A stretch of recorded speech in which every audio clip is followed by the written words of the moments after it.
કચ્છ જિલ્લામાં ભારે વરસાદ થતાં રાપર તાલુકાના તેમજ ભચાઉ અને ગાંધીધામના કેટલાક માર્ગો વાહન વ્યવહાર માટે બંધ કરવામાં આવ્યા છે. તેમજ 9 ડેમ સંપૂર્ણપણે ભરાઈ જતા નીચાણવાસમાં રહેતા નાગરિકોને સાવચેત કરવામાં આવ્યા છે. તેમજ કચ્છના રણમાં પણ વરસાદી પાણી હિલોળા લઈ રહ્યું છે.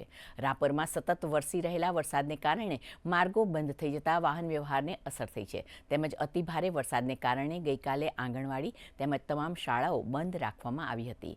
કચ્છના રાપરના ધારાસભ્ય વિરેન્દ્રસિંહ જાડેજાએ જણાવ્યું હતું કે કચ્છમાં સારા વરસાદથી ડેમ ઓવરફ્લો થઈ ગયા છે. જો કે રોડ રસ્તાને નુકસાન થયું છે અને ખેતીને વ્યાપક નુકસાન થયું છે તે અંગે સરકારમાં રજૂઆત કરવામાં આવશે. કચ્છમાં ખૂબ સારો વરસાદ થયો છે. ઘણા વર્ષ પછી આટલો સારો વરસાદ થયો છે. મારા હિસાબે રાપર અને ભચાઉ તાલુકામાં 31 જિલ્લા નાના મોટા નાની સિંચાઈના ડેમો છે. બધા જ ઓવરફ્લો થઈ ગયા.